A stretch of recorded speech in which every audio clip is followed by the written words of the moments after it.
మీరెలా దిగులుగా ఉంటే నాకు ధైర్యంగా ఉండదండి. ఇన్నాళ్ళు ఎలా ఉండగలిగామో ఇప్పుడు అలాగే ఉండాలి. తప్పదు. నానమ్మ, నానమ్మ, నానమ్మ, అక్కని కాపాడలేకపోయా నానమ్మ. ఆ దేవుడే కాపాడలేకపోయాడు. నువ్వేం చేస్తావు నందిక?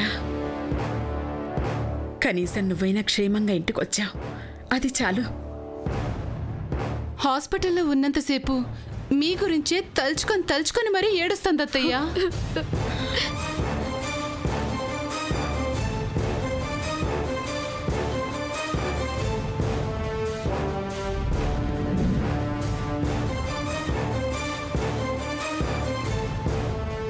అక్కని కనీసం కళ్ళారా చూడలేకపోయాను నందిక.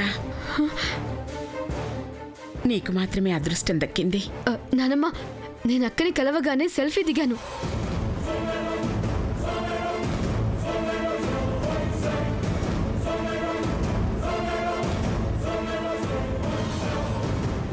నిజమా? ఏది ఫోటో చూపించు. సెల్ ఫోన్ యాక్సిడెంట్లో ముక్కలైపోయింది నందిక. అయ్యో, మిస్ అయిపోయాం.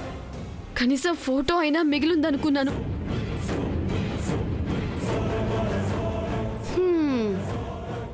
పర్వాలేదు, నా మనవరాలు నా మనసులో ఓ జ్ఞాపకంలా మిగిలిపోయింది.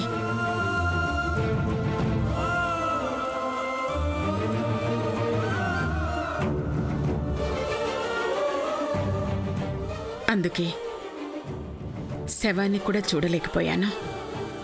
చూస్తే మీకు మరింత బాధే తప్ప ఏం మిగులుతుందమ్మగారు. భూమి, అప్పలరాజుకి ఎలా ఉంది?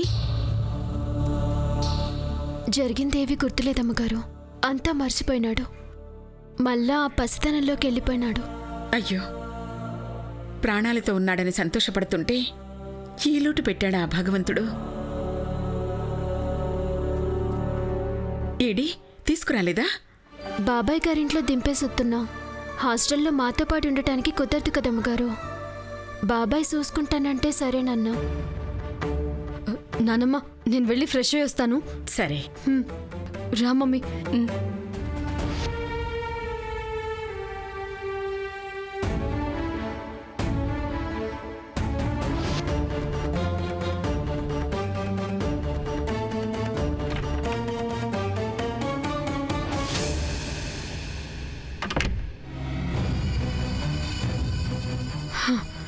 అమ్మయ్యా, పెద్ద మనవరాలు చచ్చిపోయిందనే విషయాన్ని నానమ్మ బాగా ఫిక్స్ అయిపోయింది. ఇక మన మీద ఎలాంటి డౌట్స్ ఉండవు. అప్పుడే ఏమైంది? ఆస్తి నీ పేరున రాయించుకోవాలి, అది చూపించి విరాట్తో నీ పెళ్లికి తార గ్రీన్ సిగ్నల్ ఇచ్చేలా చేయాలి. నువ్వు ఇంకేమన్నా చెప్పాలా? ఇంకేమన్నా అబద్ధం చెప్పాలనుకుంటే చెప్పేయి. నేను చూడాలనుకుంటున్నాను నన్ను మోసం చేయడానికి నువ్వు ఎంత నీచానికి దిగజారగలవు అని. ఎందుకు ఆలియా, ఎందుకు నువ్వు ఇలా చేసావు? నీకు తెలుసు కదా, నానమ్మ తర్వాత నీ ఒక్కదానిని కదా నేను పూర్తిగా నమ్మేది. ఏమన్నావు నువ్వు? ఈ మధ్య అన్నిటినీ మర్చిపోతున్నావా? అది చాలు. వాటిలో ఉన్న శక్తి విషయాన్ని గ్రహించి మనకు వివరిస్తాయి.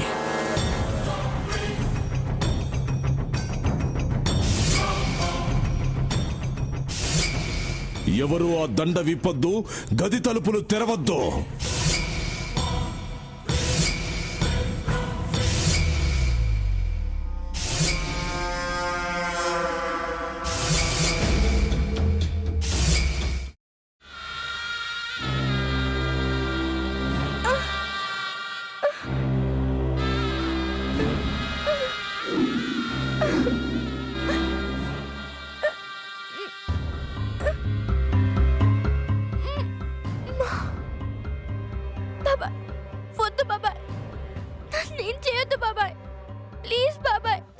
నీకు నిజం తెలిసినప్పుడే నా ఆలోచనలో నువ్వు చచ్చిపోయావు.